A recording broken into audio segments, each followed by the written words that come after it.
একটা কর্মসূচি ছিল।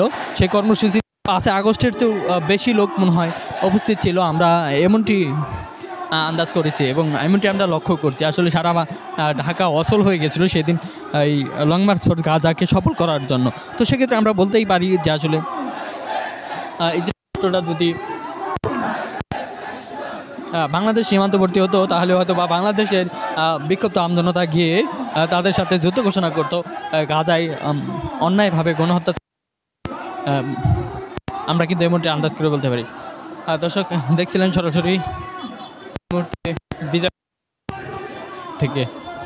দর্শক বিক্ষোভ মিছিলটি কিন্তু শুরু হয়েছে বায়তুল মোকাররমের উত্তর গেট হতে। সেখানে বিক্ষোভ মিছিলটি মুভ করে কিন্তু পল্টন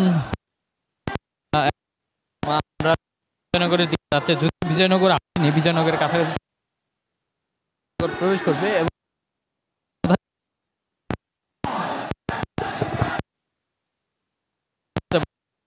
আসলে কোন দিকে মুভ করবে। দর্শক দর্শক আপনি কোথায় থেকে জানা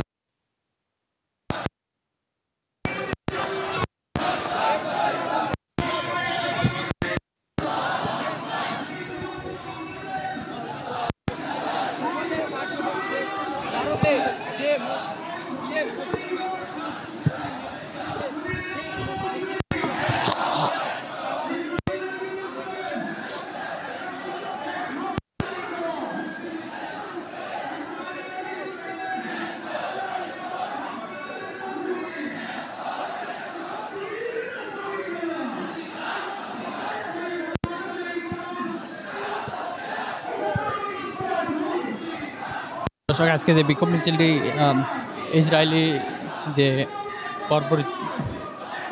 ইসরায়েলি গণহত্যা অর্থাৎ গাজায় যে গণহত্যা চালাইছে দখলদার ইসরায়েলি বাহিনী, সেই ইসরায়েলি বাহিনীর বিরুদ্ধে যে আজকে বিক্ষোভ মিছিল, সেই বিক্ষোভ মিছিলটি কিন্তু আয়োজন করেছে জমিয়তে উলামা ইসলাম।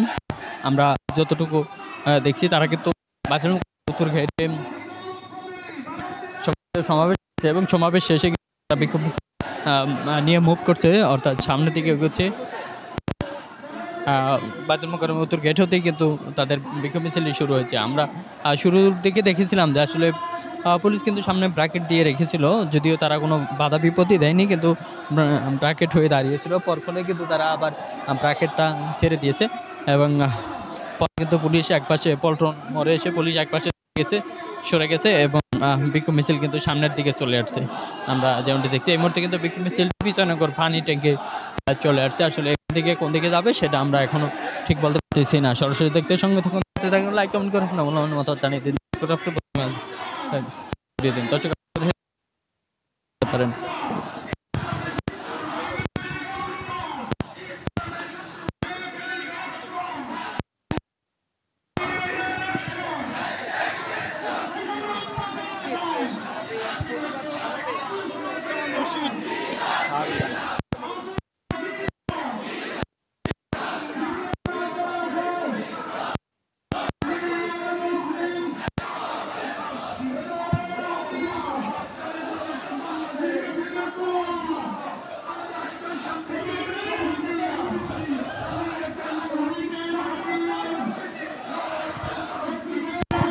দর্শক যেমনটি শুনছিলেন সরাসরি বিজয়নগর থেকে।